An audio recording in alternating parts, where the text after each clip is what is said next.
Okay, I just want to start with a few simple questions. How old are you? Where are you from?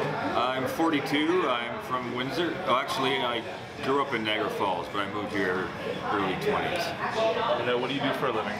Right now, nothing. I actually used to be the general manager right here. Oh, really? Tell me about I Am a Face of Mental Illness. It was sort of a rebuttal to the Bell Let's Talk campaign a few weeks ago. I noticed a lot of my friends, both those that suffered from mental illness and those who didn't but supported those who suffered from mental illness, were a bit hesitant to take part in that campaign because they felt that Bell was sort of using a circumstance to sort of enhance their own brand. They were kind of committing one day out of an entire year when it's clearly something that people fight with every day.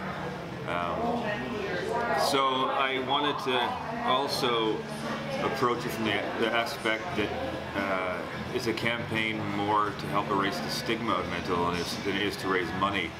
I think down the line, financial support for groups is okay, but I think right now, the stages that mental illness is still in, that I think it's more of a campaign for people to see who the faces are in their own communities who suffer from this, to see that it's not that stereotypical Looney Tunes image of somebody in a straitjacket getting shock therapy, that there's varying degrees of it.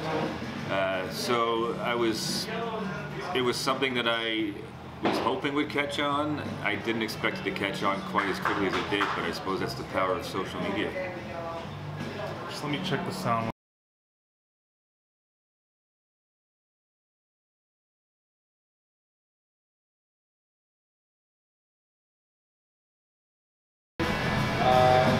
How did you feel when it took off?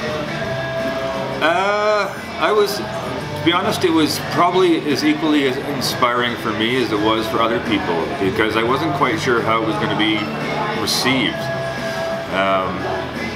Because it's a very deeply personal thing.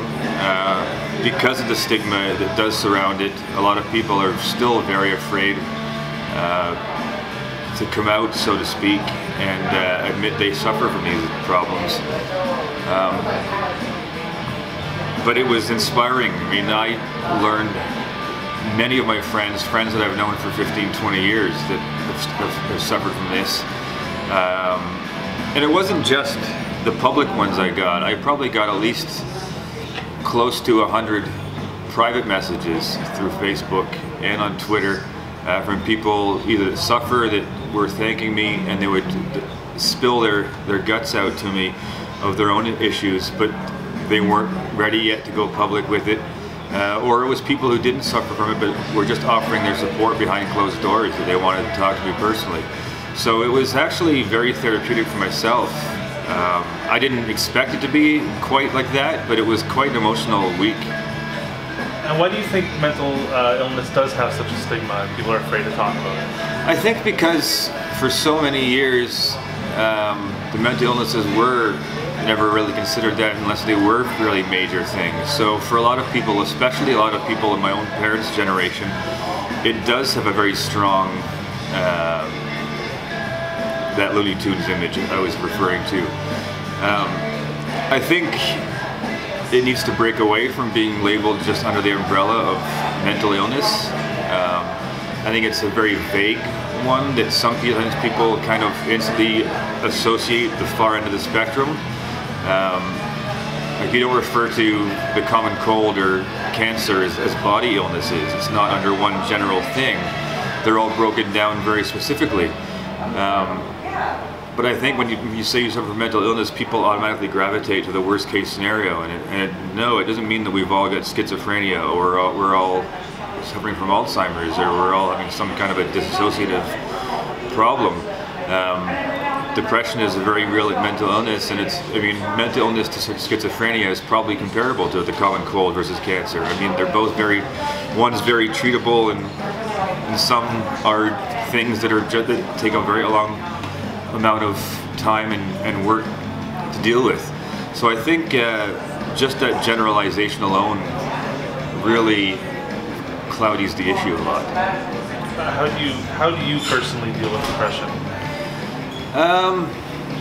Through a lot of support. I mean, I am on medication. That does help for the most part, but you still have those days where it seems to fight through the medication.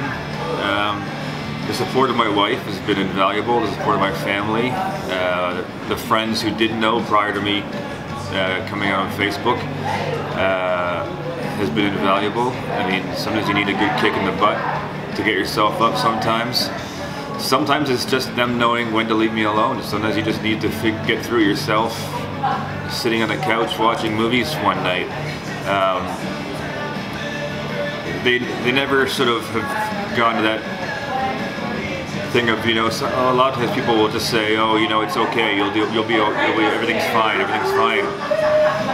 Those are tough words to hear when you're in a serious depression bout, because cheer up. Yeah. I mean, it's like going to somebody who's got someone from liver cancer and saying, hey, just get healthy. I mean, it's not as easy to do as just cheer up. But the support is probably the biggest factor in getting through these things. Is just the support that you're not being shunned and pushed aside and left by yourself.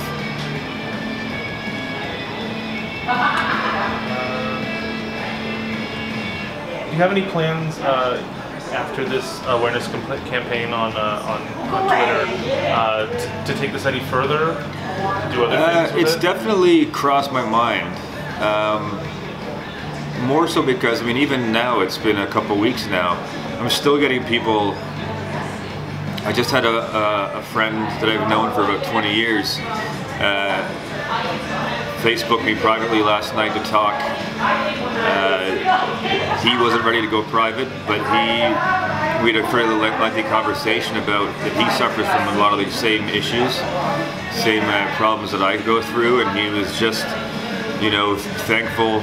I mean, the biggest thing is that people are just thankful that they're not alone. I mean, everyone knows mental illness exists, but somehow we all feel that ours is a unique situation. And I think the biggest thing, I mean, last week I had a girl Facebook me that I've never met before in my life. She just found out my name through the CBC interview, tracked me down on Facebook, and wanted to pour her heart out to me about how bad she feels and what she goes through and how her family's not listening to her. And I had a conversation with her for about 2 hours on Facebook. It's definitely shown me that maybe I should be doing more with this. I don't know what it is I'm going to be doing with it yet, but I think it's definitely something that I'll be doing something with in the future.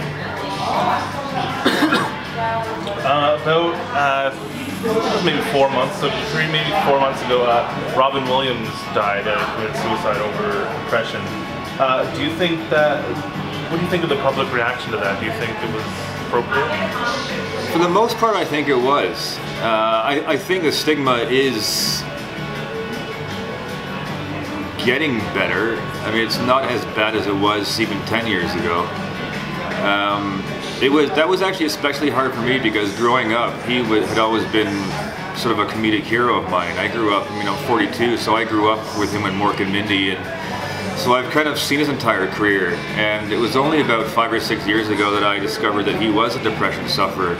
So it's always tough when you see somebody famous that you really look up to and admire succumb to the end result, because I mean, if you suffer from depression, which I do, you've had those days when, you know, it just feels so weighted and hopeless, and sometimes the safety beacons that you do look for to pull you out don't always shine as bright as they did. And it's unfortunate that sometimes death is the unfortunate result with depression, very much like cancer or other illnesses that can end up that way.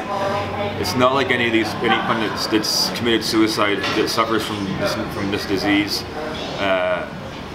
has willfully in their right state of mind decided to end their life. It's because they've been infected with this illness to the point that it's diseased their train of thought and thinking that was the only way out.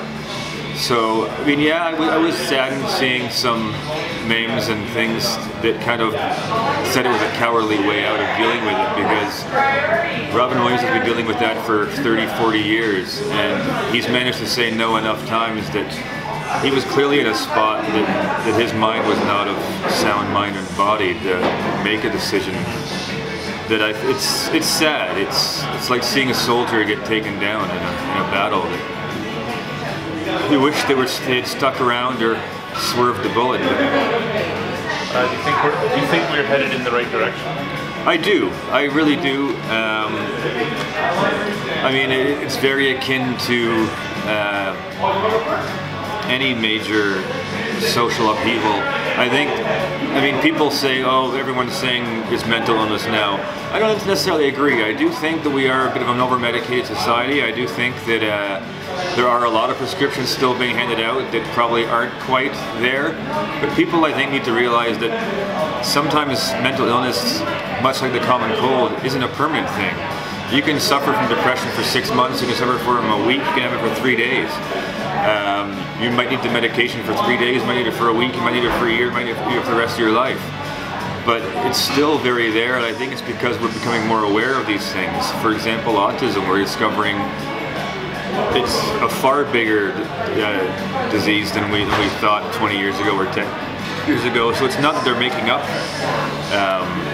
new diseases, it's because we didn't know about them, or we didn't fully understand them, or we passed them off on something else. I mean, it's like people, I mean, I hate to keep using cancer, but there was cancer long before we named it and discovered exactly what it was.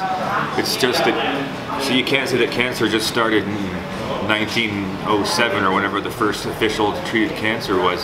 It's just that we've named it and discovered it and understood what it does. And I think we're a lot further along in mental illness awareness and discovery to know a little bit more about our brains. And I think as people are becoming more aware of that, I think the stigma is lessening. It's not gone yet, but it's definitely dampening. Thank you very much. You're welcome.